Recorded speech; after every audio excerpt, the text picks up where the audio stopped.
Hello YouTube, Michael Constantine here. One of the issues that I've had as a domestic violence survivor and as a refugee fleeing from an area where there was a lot of crime and my family wasn't safe was that as I have moved and tried to find safe harbor where we could simply live in peace, I've encountered other individuals, oftentimes while dating, who would end up trying to cause additional trouble for me and for my family that was not justified. People perceive that we are vulnerable when they hear of our past circumstances, and so they'll often try to victimize us on a secondary basis with crime. And my latest issue is that I was with an individual briefly who I later learned had mental illness. And this person, after I realized that they were not in a healthy state of mind and that they weren't sound of mind,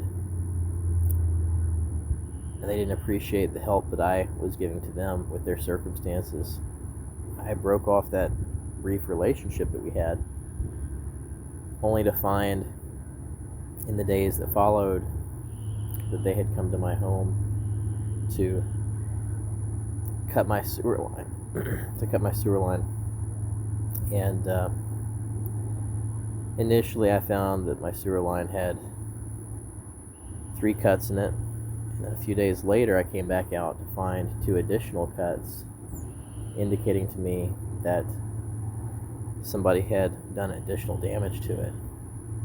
Now, it's like $80 to replace the damaged components, but the reason that I am not reporting it to the police or any other authority at this point in time is that what these individuals do is you file a report about something wrong that they did to you, and then they come back and they will file a retaliatory report making something up or targeting somebody that you love, like your children, in order to get revenge on you for seeking assistance with the initial crime that they committed against you.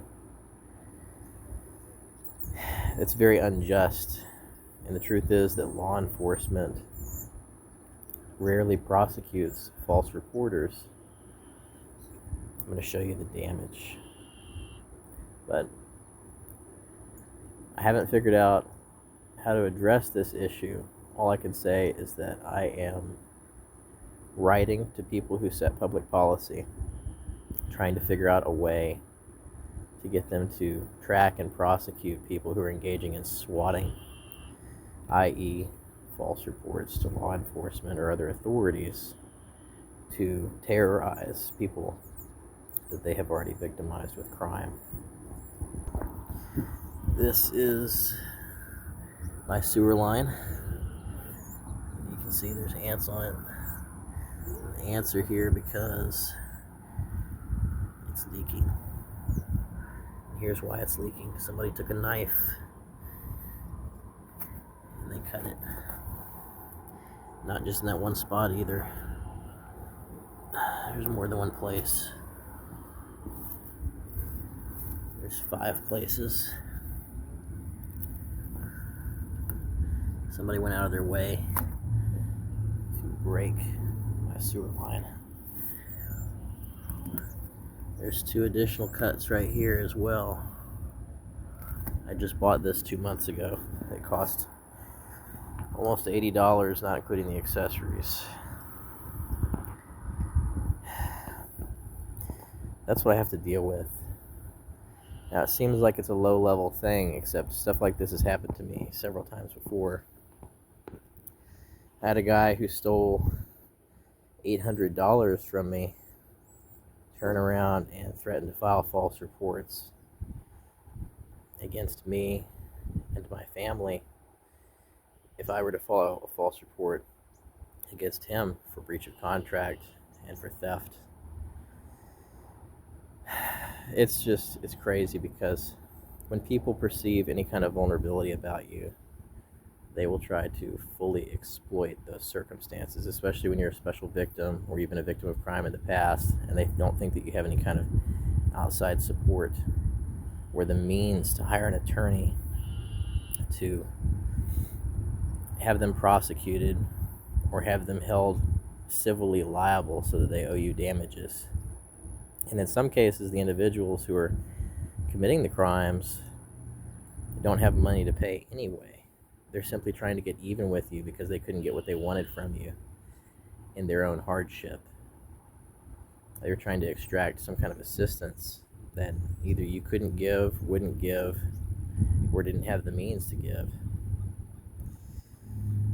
That's what I'm encountering.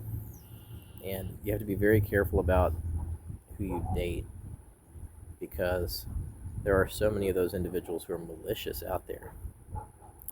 You find a single parent who's in their middle to late 30s or early 40s or 50s, and they're having trouble finding a partner. There's usually a reason for that.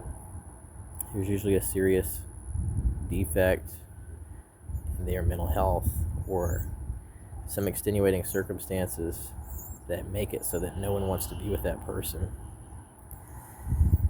In my case, I was just a victim of circumstances that I wasn't aware were going on, and I'm a really kind and nice person, and people try to exploit me for monetary gain or for material gain or for some other perceived benefit that they think they're going to get, even though I have almost nothing left to give.